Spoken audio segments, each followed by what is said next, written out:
Salam sejahtera Malaysia, terima kasih kerana menonton video-video dalam channel ini.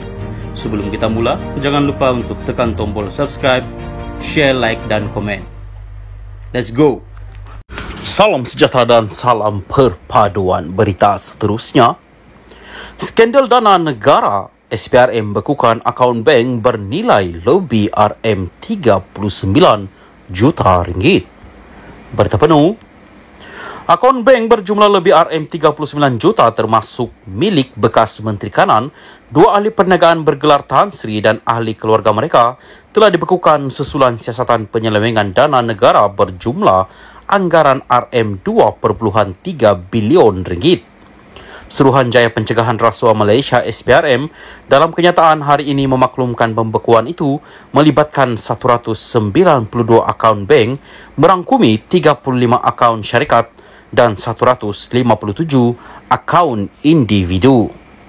Menurut SPRM, merela turut merakamkan kenyataan dua individu bergelar Tan Sri selain membuat penggeledahan di kediaman serta premis berkaitan melibatkan bekas Menteri Kanan dan ahli perniagaan pada Rabu lalu.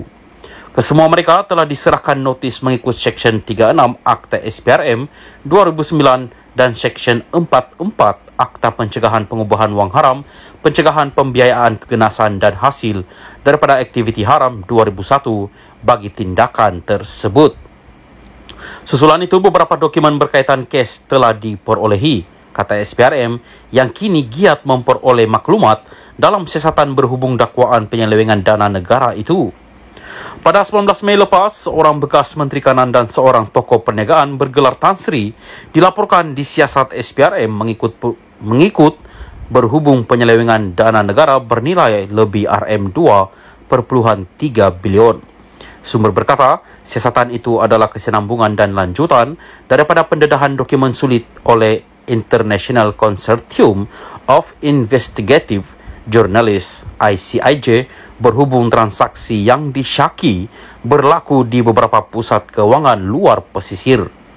Ketua Pesuruhjaya SPRM Azam Baki pada hari ini sama dilaporkan sebagai berkata siasatan bertumpu kepada Seksyen 23 Akta SPRM 2009 berhubung kesalahan salah guna kuasa untuk mendapat suapan dan kesalahan pengubahan wang haram di bawah Seksyen 4-1 2001.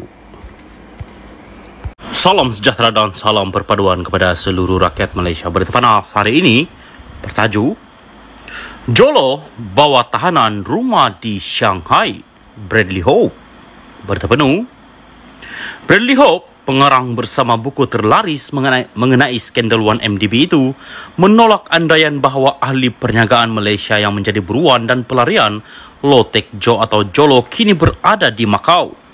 Jolo banyak berada di Macau dari 2015 hingga 2018 serta di Hong Kong, Shenzhen dan Thailand, tetapi selepas kekalahan bekas Perdana Menteri Najib Razak pada pilihan raya tahun lalu, pergerakannya lebih terlihat di tanah besar. Kami di Whale Hunting percaya dia berada di bawah tahanan rumah di Shanghai, Chiap Hope di Twitter. Dia mendakwa China telah menahan Law susulan rundingan dengan Malaysia. Ini juga kerana penaungannya dalam perkhidmatan pengintip Sun Lee Jun telah ditangkap dan rakan niaga di CCC digulingkan. Dia berubah daripada aset risikan menjadi liability selepas Najib diundi keluar, kata Hope.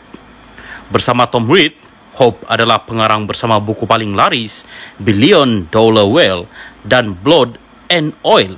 Dia juga adalah finalis bagi hadiah Pulitzer dan pernah menjadi wartawan Wall Street Journal. Hope membuat caipan demikian ketika mengulas laporan yang memetik SPRM sebagai berkata, Suruhanjaya itu percaya bahawa ahli perniagaan yang dikehendaki Malaysia itu sedang bersembunyi di Macau.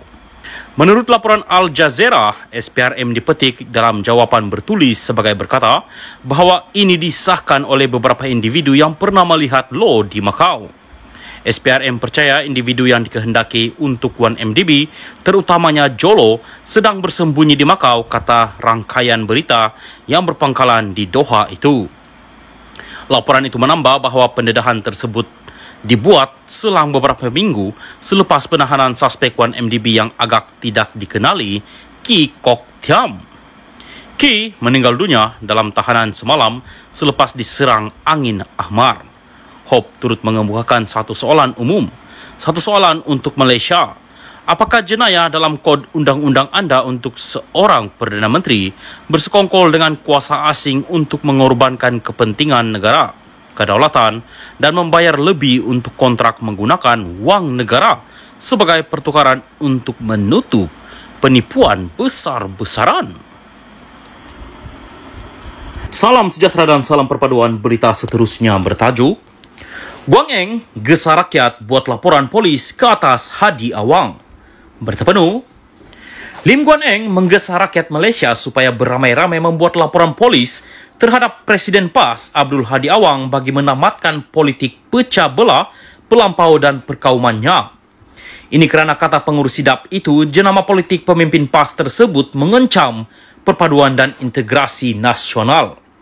Hadi begitu terdesak untuk mengacau, menggugat kestabilan malah memusnahkan kerajaan perpaduan pimpinan Perdana Menteri Anwar Ibrahim sehinggakan dia terus menyasarkan orang bukan Islam dan bukan Melayu secara terbuka. Hadi kini menyalahkan mereka, bukan Melayu, sebagai kumpulan perompak terbesar dan pemberi dan penerima rasuah.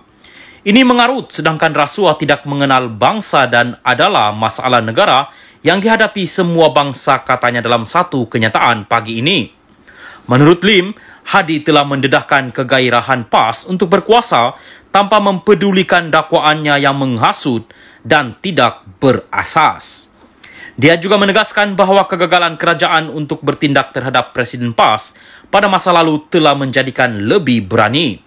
Hadi juga tidak mahu untuk mengulangi berkali-kali pembohongan bahawa minoriti memenangi pilihan raya umum 2022 dengan peratusan keluar mengundi lebih tinggi berbanding Melayu. Sedangkan peratusan Melayu yang keluar mengundi adalah yang tertinggi daripada semua masyarakat, iaitu 79%.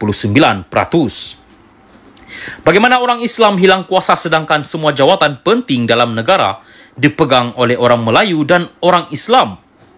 Malah dalam kabinet yang mempunyai 28 anggota, hanya ada 9 menteri bukan Islam.